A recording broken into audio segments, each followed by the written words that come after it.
Discuss करत होतो त्यामध्ये आपण अर्धा प्रॉब्लेम कव्हर केलेला आहे लास्ट लेक्चर मध्ये. अर्धा प्रॉब्लेम राहिलेला आज आपल्याला इथे कव्हर करायचा. ठीक आहे. तर काल काय केलं आपण स्टेप नंबर 1 मध्ये नंबर ऑफ आयसी रिक्वायर्ड ते कॅल्क्युलेट केलं. त्यानंतर सेकंड स्टेप मध्ये आपण काय कॅल्क्युलेट केलं, number of address lines, number of address lines for each IC, for each IC. वो मेमरी चिप IC का नंबर मेमरी चिप. प्रत्येक IC साठी किंवा मेमरी चिप साठी आपण याचा इंटरनल ऍड्रेस लाईन्स कॅल्क्युलेट केला. ठीक आहे. त्यानंतर स्टेप नंबर 3 मध्ये काय केलं आपण, स्टार्टिंग ऍड्रेस आणि एंडिंग ऍड्रेस कॅल्क्युलेट केला. ठीक आहे. We calculate starting and the ending address for each IC or memory chip. प्रत्येक IC साठी किंवा memory chip साठी स्टार्टिंग आणि एंडिंग ऍड्रेस कॅल्क्युलेट केला. त्यानंतर स्टेप नंबर 4 मध्ये काय केलं आपण, आणि यासोबत आपण मेमरी मॅप सुद्धा ड्रॉ केला होता. ओके. यासोबत आपण काय केलं, फर्स्ट आपण यामध्ये मेमरी मॅप सुद्धा ड्रॉ केला होता. बरोबर आहे. आज आपल्याला काय करायचे, राहिलेल्या 2 स्टेप्स आहेत ते आपल्याला आज कव्हर करायचे आहेत. स्टेप नंबर 4 मध्ये काय करायचं आपल्याला, address decoding logic. Address decoding logic पाहायचं आहे. आणि हे झाल्यानंतर 5व्या स्टेप मध्ये असेल interfacing diagram. Interfacing diagram. Okay. तर ह्या 3 स्टेप्स आपण लास्ट लेक्चर मध्ये कव्हर केल्या. ह्या 2 स्टेप्स आपण डिस्कस करायचे. जस्ट एकदा स्टेप्स लिहून घ्या, तुम्हाला पूर्ण डेव्हिलपर कसं सॉल्व्ह करायचं समजेल. लिहून घ्या, स्टेप्स लिहून घ्या, स्टेप्स लिहून घ्या एकदा समजून. ठीक आहे. 3 स्टेप्स ऑलरेडी कव्हर केलेले आहेत. स्टेप नंबर 2, स्टेप नंबर 5 आज आपल्याला इथे डिस्कस करायचे. सांगितलं होतं लास्ट लेक्चर मध्ये. ऍड्रेस डिकोडिंग लॉजिक मध्ये लक्षात द्या, ऍड्रेस डिकोडिंग लॉजिक कशासाठी करायचं आहे सांगतो. आपण बघितलं, आपण करतो काय, आपण हा मायक्रो प्रोसेसर इकडे आयसी आहे, एक आहे ब्लॉक आपल्या न्यूमेरिकल मध्ये 8 KB साइज आहे आणि दुसरी आहे रॅम, त्याची साइज सुद्धा आहे 8 KB. आपण काय करतोय, एका डिकोडरच्या थ्रू इंटरफेस करतो, कनेक्ट करतो मायक्रो प्रोसेसर. ठीक आहे.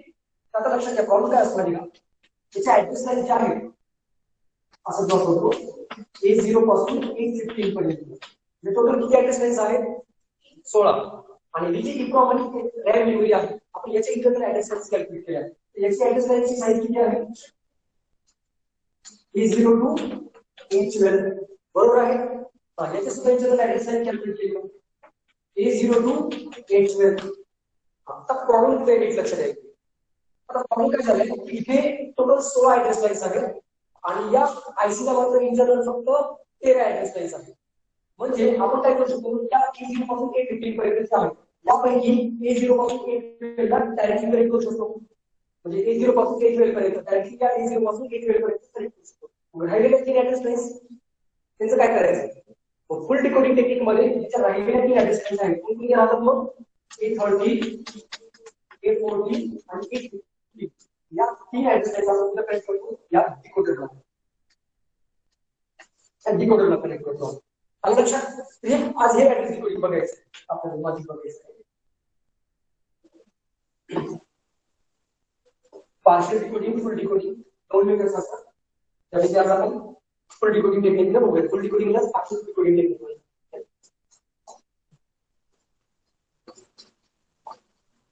Address decoding logic. Address decoding logic.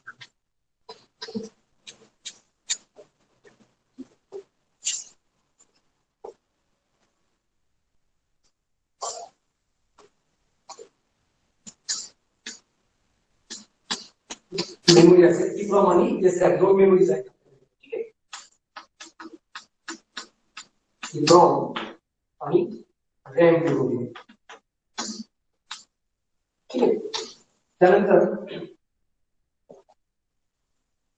इथे नंबर ऑफ ऍड्रेस लाईन्स साठी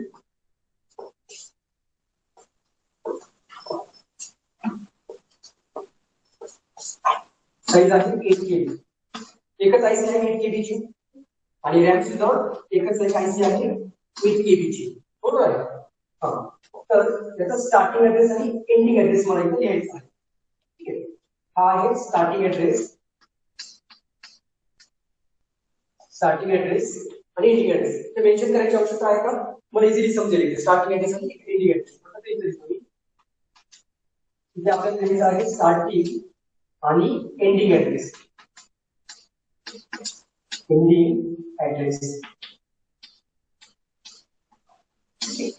हा, आणि इथं काय करायचं की ऍड्रेस लाईन अवेलेबल आहे मायक्रोप्रोसेसरच्या त्या मेन्शन करायचं. A0 आता मी काय करतो का 4 ग्रुप मध्ये मेन्शन करत आहे. A0 A1 A2 A3 हे 4 ग्रुप मध्ये काय करतो ते तुम्हाला रिझन नंतर लक्षात आहे. फक्त मी सध्या टेबल कसा प्रिपेअर करतो समजलं. पहिल्या कॉलम मध्ये जेवढ्या आयसीज आहेत आपल्याकडे ते आयसी मेन्शन केल्या.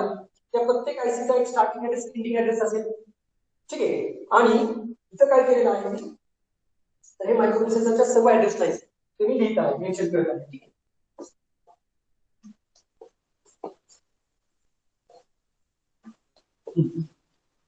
A0 to A3 त्यानंतर 4 5 6 7 हा एक ग्रुप असेल. ठीक आहे. त्यानंतर A8 A9 A10 A11 हा एक ग्रुप असेल. त्यानंतर 12 13 14 आणि हे 15 टोटल किती ऍड्रेस लाईन्स झाल्या 16. आणि ह्या ऍड्रेस लाईन्स कोणाच्या आहेत? मायक्रोप्रोसेसरच्या आहेत. लक्षात येते?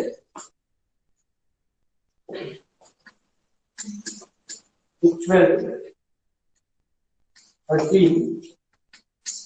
14 आणि 15. तर EEPROMचा स्टार्टिंग ऍड्रेस सांगा मला काय आहे? 0000H. एंडिंग ऍड्रेस सांगा 1 F. आता ह्या हेक्स व्हॅल्यूज आहेत.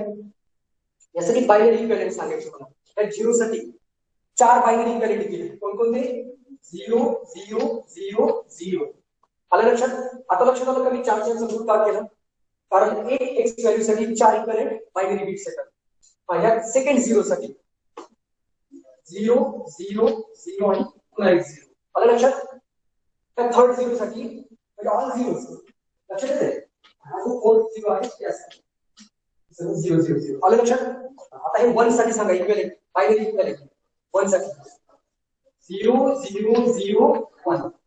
F साठी सांगा 1 1 1 1. आता हे दोन्ही FF आहे. All times ones. आलं लक्षात? हे सगळे एका खाली लिहायचे. त्यानंतर रॅम आहे आपल्याकडे. रॅमचा स्टार्टिंग ऍड्रेस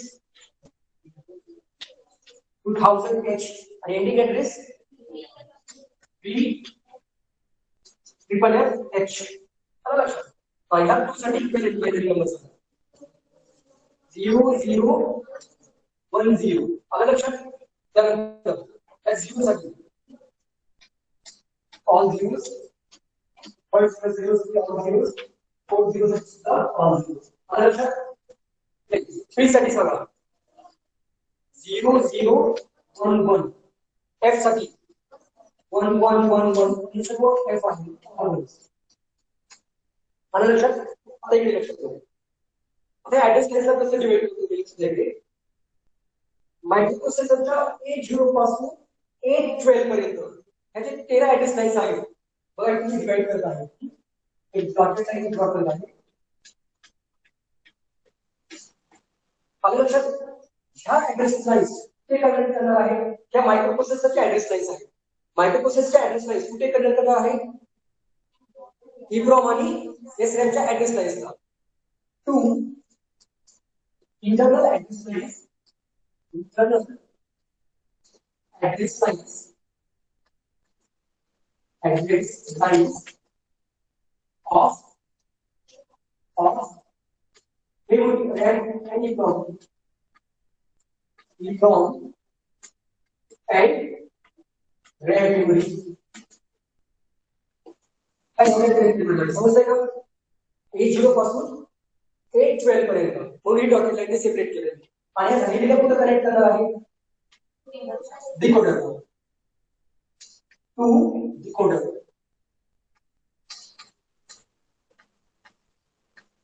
समजतंय कसं सेपरेशन केलं मी A0 पासून A12 पर्यंत EEPROM आणि SRAM च्या इंटरनल ऍड्रेस लाईन्स आणि A30 पासून A15 पर्यंत डिकोडरला ह्या ऍड्रेस लाईन्स कोणाच्या आहेत मायक्रोप्रोसेसरच्या इंटरनल ऍड्रेस लाईन्स आलं लक्षात लिहून घ्या हे ऍड्रेस डिकोडिंग लॉजिक हे डिझाइन करा ऍड्रेस डिकोडिंग लॉजिक त्यामध्ये लिहायचं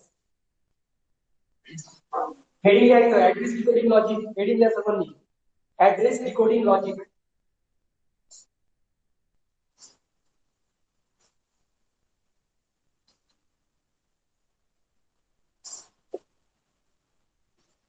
ऍड्रेस डिकोडिंग लॉजिक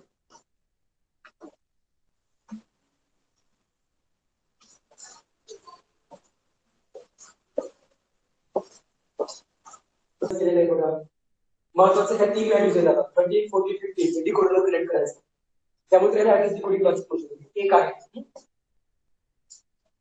1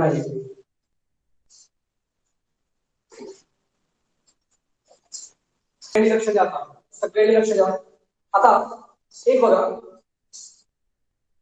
A0 पासून A12 पर्यंत मायक्रोप्रोसेसरच्या इंटरनल ऍड्रेस लाईन्स कुठे कनेक्ट केल्या EEPROM आणि SRAM च्या इंटरनल ऍड्रेस लाईन्स ठीक आहे याचा जर प्रश्न विचारला म्हणून A0 पासून A12 पर्यंत जेवढा आपल्याला फोकस करायचं तेवढेच होते तुम्ही ठेवतायचं बघा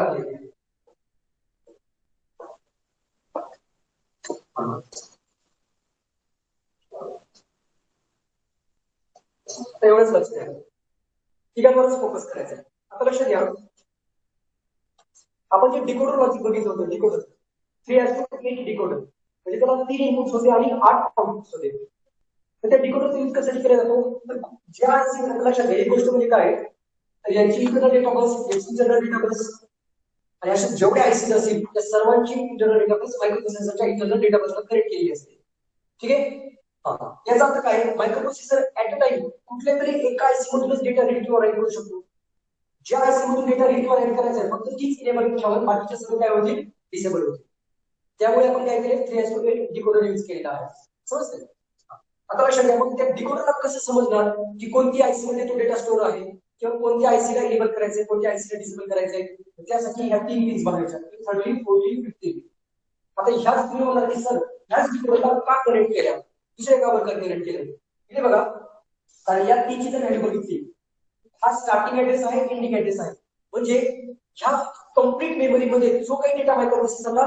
ही जी रेंज आहे ना 000 पासून 11 पर्यंत त्याच्यामध्ये कुठल्याही मेमरी लोकेशनचा डेटा स्टोअर असेल तर तो कुठे स्टोअर असणार आहे EEPROM मध्ये तो त्या मेमरी लोकेशनचा डेटा रीड करायचा असेल तर EEPROM ला इनेबल करावं लागेल EEPROM ला इनेबल करण्यासाठी आपण ह्या डिकोडिंग लॉजिकचा यूज करू शकतो तसंच बघा इथे 2000 पासून 3000 F पर्यंत मायक्रोप्रोसेसरला काय करायचं ह्यामधला कुठलाही एक मेमरी लोकेशन आपण इन्स्ट्रक्शन मध्ये दिला आणि त्या मेमरी लोकेशन मध्ये डेटा रीड करायचं इन्स्ट्रक्शन दिला आता याचा अर्थ काय बघा 2000 पासून 3000 पर्यंत जर कुठला इन बिटवीन मेमरी लोकेशन असेल तर कोणती मेमरी मध्ये तो डेटा स्टोअर असेल रॅम मेमरी हीच मग ऍक्टिव्हिटी झाली काय होईल डीऍक्टिव्हिटी मग आपण काय केलं लक्षात घ्या आणि या 3 व्हॅल्यूज बघा जे स्टार्टिंग ऍड्रेस एंडिंग ऍड्रेस 000 या लॉजिकला आपण काय करू शकतो ह्या EEPROMला इनेबल करण्यासाठी यूज करू शकतो आणि 1 जे की आपण डिकोडरला कनेक्ट केलेलं आहे ह्या 30 40 50 याचा यूज आपण रॅम मेमरीला इनेबल करण्यासाठी यूज करू शकतो कसं यूज करायचं ते बघा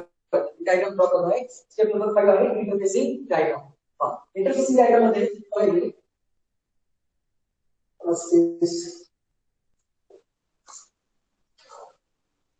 ठीक आहे सफिशियंट आहे काय अडचण नाही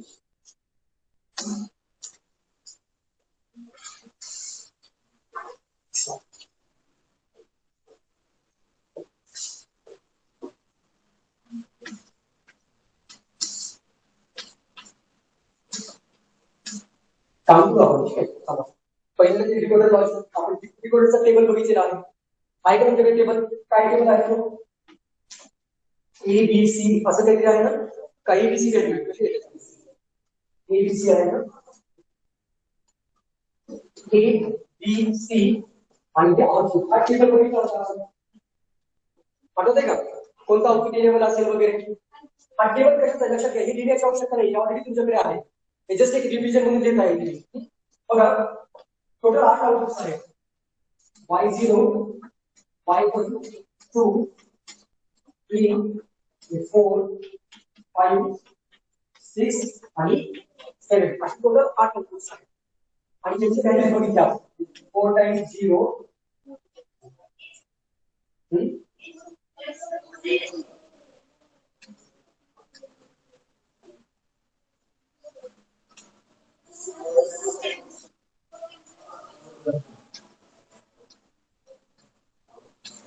4 times 0 4 times 1 2 times 0 2 times 1 0 1 0 1 0 1 0 1 आता नीट लक्ष द्यायचं. मी काल लिहित आहे की मी सेपरेटली क्लासमध्ये दिलेला आहे. आता याला कसं करायचं आपल्याला लक्ष द्यायचं. जर ए बी सी या तिन्ही पिन्सला, ह्या पिन्स कशाच्या आहेत? डिकोडरच्या.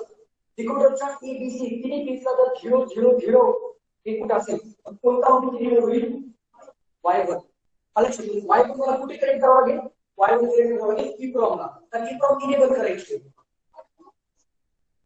हा y0 कुठे कनेक्ट करावं लागेल मला? EEPROM ला. कारण EEPROM मला इनेबल करायची. त्यानंतर बघा हा 13 14 15 आहे. तर त्यानंतर याची व्हॅल्यू काय आहे? 0 0 1. लक्ष. आता हे 0 0 1 घेतलं तर कोणता ऍक्टिव्हेट करायचं? y4. आता ते डिपेंड करते आपण कुठे काय कनेक्ट करतो. आता लक्षात घ्या, समजा इथे कसं कनेक्ट केलं? इथे कनेक्ट केलं y14, इथे कनेक्ट केलं y14 आणि सीला कनेक्ट केलं y15. बरोबर आहे ना? 13 14 15 अशा प्रकारे जर कनेक्शन केले ए बी सी ला तर बघा 13 14 15 ची 0 0 व्हॅल्यू असेल तर y0 इनेबल होत आहे आणि a ची व्हॅल्यू 1 a ची व्हॅल्यू 1. ठीक आहे, 0 0 हे जर असेल तर कोणता आउटपुट इनेबल होत आहे? y1. लक्षात येते का? म्हणजे हे लक्षात घ्या, y13 ची व्हॅल्यू 1 आहे. y13 ची व्हॅल्यू 1 आहे. 14 15 0 0 आहे. 14 15 आहे का 0 0? मग हे जर इनपुट असेल तर कोणता आउटपुट इनेबल होत आहे? y1. बाकीचे आउटपुट्स आपण यूज केले आणि इकडे यूज केले तर आपल्याकडे दोनच आयसीज आहेत. दोन्हीपैकी कुठल्यातरी एक आयसी ऍट टाइम इनेबल करायचे आहे. म्हणून 8 पैकी किती आउटपुट यूज होतील? फक्त दोनच. ठीक आहे, तर हा कुठे कनेक्ट करणार आपण? कोणत्या मेमरीला कनेक्ट करणार? EEPROM. EEPROMच्या चिप सिलेक्टला कनेक्ट करणार. To chip select of EEPROM.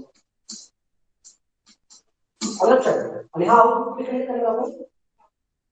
To chip select of RAM memory.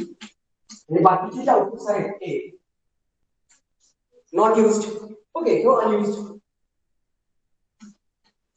हे अनयुज्ड आउटपुट्स आहेत. ठीक आहे, लिहून घ्या. हे महत्वाचं आहे, हे लिहून घ्यायचं. कोणती बी कुठं कनेक्ट केली आहे तुम्ही जर मागं पुढे केलं तर कोणता आउटपुट y4 होईल? लक्षात येते ना? ते डिपेंड करतं की आपण एबीसी ला कोणत्या पिन्स कनेक्ट करतो. लिहून घ्या. Interfacing diagram.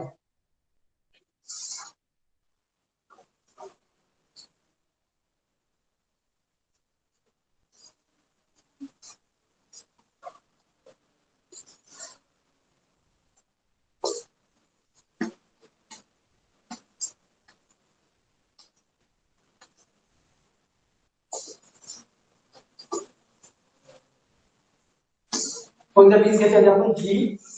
G1 G2. बरोबर आहे की VCC ला कनेक्ट केले because it should be held high in order to enable the decoder and these two are connected to the ground. ते लॉजिक 0 ला कनेक्ट करावं लागेल आणि लॉजिक 1 ला, जेणेकरून हे आयसी ला इनेबल करते. हे तीन इनपुट्स आहेत. ए ला कोणती ऍड्रेस लाईन कनेक्ट केली आपण? मायक्रोप्रोसेसरची 13 कनेक्ट केली. 13 बी ला A14 आणि सी ला A15 ह्या ऍड्रेस लाईन्स कनेक्ट केलेल्या आहेत. आलं लक्षात? त्यानंतर आणि इथे टोटल आउटपुट किती पाहिजे होती? 8. आता 8 आउटपुट दाखवले का मी इथं? नाही, मला माझी डायग्राम खूप ऑप्टिमिस्टिक पाहिजे. जेवढं मी यूज केलं तेवढे दाखवायचे होते. मी फक्त 2च आउटपुट दाखवले इथे. एक आहे Y0 आणि दुसरा आहे Y1. बाकीचे आउटपुट अनयूज्ड आहेत म्हणून ते मी इथे दाखवणार नाहीये. ठीक आहे. आणखी काय आहे याच्यामध्ये?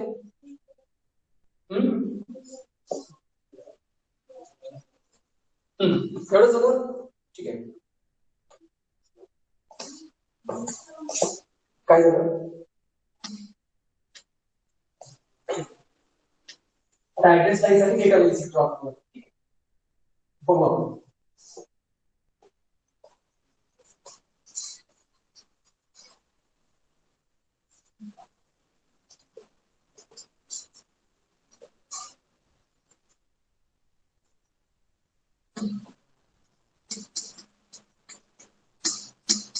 From 8 KB. दुसरी आयसी कोणती आहे आपल्याकडे? रॅम साईज किती आहे? 8 KB. जर लक्षात घ्या 4-4 केबीच्या 2 आयसी असत्या तर मला इथे सेपरेट 2 आयसी ड्रॉ करावं लागले असतात. लक्षात? कारण मग प्रत्येक आयसीच्या इंटरनल ऍड्रेस लाईन्स येतात त्याच्यामध्ये. तसंच रॅमसाठी सुद्धा आधी तर एक आयसी आहे म्हणून एकच आयसी ड्रॉ केली. ठीक आहे. त्यानंतर इथे असतो बघा चिप सिलेक्ट. कुठे ड्रॉ करते इथं असतो चिप सिलेक्ट. त्या आयसीला इनेबल करायचं.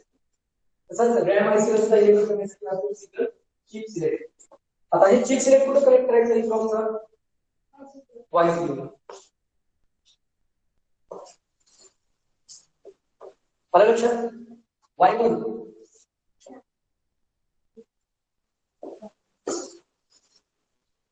रॅम मेमरीच्या चिप सिलेक्टला. आलं लक्षात? आता इथे आणखी कोणकोणत्या पिन्स असतात? रॉम मेमरी आहे, एकच असेल आउटपुट इनेबल म्हणजे रीड पिन असेल. RD बार त्याला सांगू आपण. एकच असेल ना आउटपुट इनेबल. ते सेपरेटली ड्रॉ करतो मी. आउटपुट इनेबल ही पिन असेल आणि इथे मध्ये तशा 2 पिन्स असतील. कोणकोणत्या? WR बार आणि RD बार. RD बार म्हणजे आउटपुट इनेबल आहे. लक्षात येतं का? तिथे RD बार जरी गेले तरी चुकीचं नाहीये. आउटपुट इनेबल किंवा RD बार. मला लक्षात? आता लक्षात घ्या ह्या 2 पिन्स ह्या पिन्स कशाने कनेक्ट केलेल्या आहेत? Read order to initiate read order हे कंट्रोल पिन्स आहे. रीड राईट ऑपरेशन जे काय आहे ह्या पिन्स कंट्रोल करतात आणि ह्यांना सिग्नल कुठून येणार आहे? मायक्रो प्रोसेसर कडून. ओके. चिप सिलेक्टला सिग्नल कुठून येत आहे? डिकोडर कडून. आणि ह्या ज्या पिन्स आहेत RD बार WR बार वगैरे ह्यांना सिग्नल कुठून येणार आहे? Micro processor. ते वेगळ्या प्रकारचे सिग्नल आहेत. जनरेटेड सिग्नल असतात ऍक्च्युअली. ठीक आहे. ते सिग्नल थोडंसं साईडला ठेवतो. पहिले आपण ऍड्रेस बार आणि डेटा बस बघू आणि नंतर या सिग्नल वापस येईल. कारण मला त्यांना वेगळ्या टॉपिक्स लागेल. आता ऍड्रेस लाईन्स ड्रॉ करता येईल. पुढे these are the address lines of microprocessor. मायक्रोप्रोसेसरच्या इंटरनल ऍड्रेस लाईन्स किती आहे टोटल? किती? 13. तेच बघायचं कारण 3 तरी यूज केले आहेत. राहिलेल्या A0 पासून A12 पर्यंत. आलं लक्षात? A0 पासून A12 पर्यंत ऍड्रेस लाईन्स. ठीक आहे. ह्या ऍड्रेस लाईन्स कुठे कनेक्ट केलेल्या असतील? त्यांच्या इंटरनल ऍड्रेस लाईन्सला. आलं लक्षात? त्यांच्या इंटरनल ऍड्रेस लाईन्स कनेक्ट केलेल्या असतील या अशा प्रकारे. आलं लक्षात?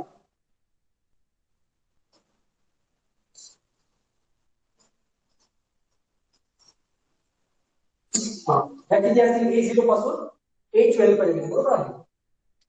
A0 पासून A12 पर्यंत ह्या इंटरनल ऍड्रेस लाईन्स आहेत EEPROM मेमरीच्या. EEPROM 8 KB. आलं लक्षात? तसंच ह्या रॅम मेमरीच्या सुद्धा इंटरनल ऍड्रेस लाईन्स असतील A0 पासून A12 पर्यंत. ही आहे रॅम मेमरी. साईज आहे 8 KB. आलं लक्षात? या इंटरनल ऍड्रेस लाईन्स मायक्रोप्रोसेसरच्या ऍड्रेस लाईन्स कॅल्क्युलेट केल्या. मायक्रोप्रोसेसरच्या फक्त ऍड्रेस लाईन्स कोणत्या आपण आहे 0 पासून 12 पर्यंत. कारण या राहिलेल्या 3 तर आपण तिकडे कॅल्क्युलेट केल्या. ठीक आहे. इथे विषय वाटतं सॉल्व मायक्रोप्रोसेसर डायरेक्टली चालतं. आता डेटा बस बद्दल बघूया आपण.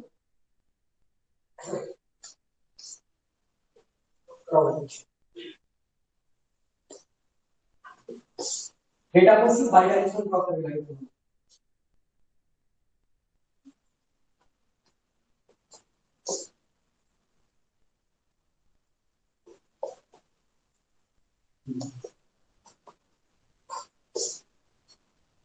ग्रुप ऑफ लाईन्स आहे म्हणजे अशा प्रकारे ड्रॉ करतो.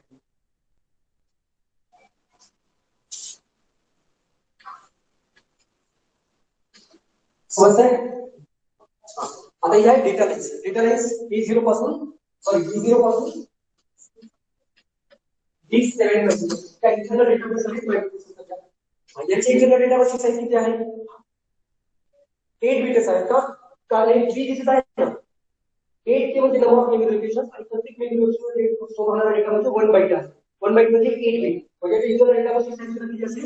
8 बिट असेल. आता इथे याच्यामध्ये काय रीड आहे म्हणून तुम्हाला डायरेक्शन अशा प्रकारे लागणार. डेटाची डायरेक्शन समजते? कारण इथून डेटा फक्त रीड होणार. डेटाची डायरेक्शन ही असेल समजते? मेमरी पासून आणि ही रीड एक मेमरी आहे. या केसमध्ये तुम्हाला बाय डायरेक्शनल डेटा लाईन वापरायला लागेल.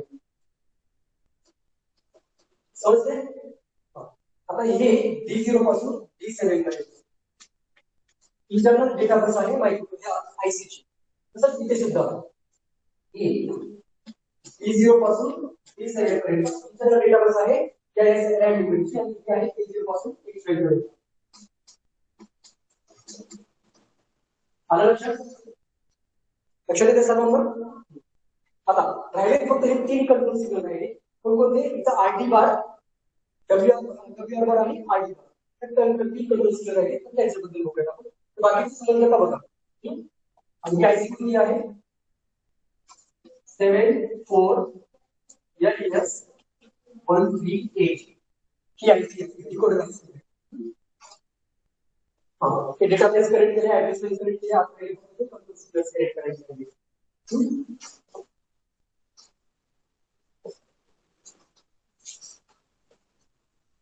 आपण असं करू शकतो डायरेक्टली आपण सिग्नल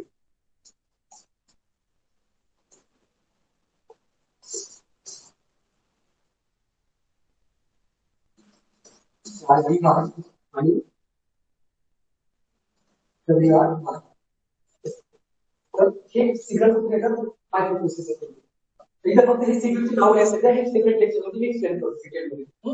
हा जो सिग्नल असतो हा असतो IO जनरेटेड सिग्नल बरोबर वाटतो.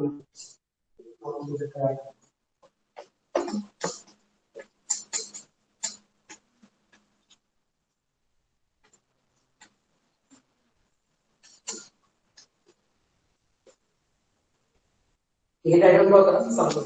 सेपरेट टॉपिक करू. जनरेटेड सिग्नलचा सेपरेट टॉपिक. फक्त तिथे सिग्नलचे नाव लिहायचे बाकी काही नाही. आरटी बार वगैरे तो फिक्स करेक्ट केले तेवढेच नाव लिहायचे. इंटरफेसिंग डायग्राम ड्रॉ करा. साइड ते आय वॉन्ट टू बार आणि आरटी बार जवळपासून सिग्नल तयार होते. काही इथे सिग्नल नाही पण आय बार जे आहे आय वॉन्ट टू बार त्याच्यामध्ये आय सिग्नल कसं इनपुट आउटपुट आणि केली जाते. म्हणजे मेमरी आणि दोघांची कॉम्बिनेशन जनरेट झालं. हे मायक्रोप्रोसेसर कडे येतात. लक्षात घ्या की आरटी बार डब्ल्यूआर बार मायक्रोप्रोसेसर कडे गेले जातात. फक्त इथे नाव लिहायचं त्या सिग्नलचं बाकी काही नाहीये.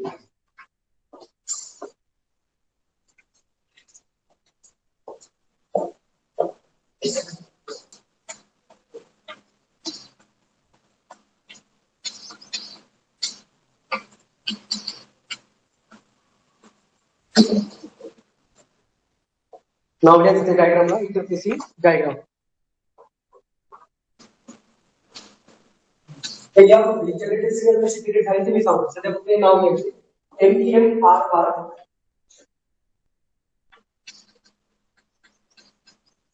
एम डब्ल्यू ऍक्टिव्ह लो आहे का ऍक्टिव्ह लो आहे का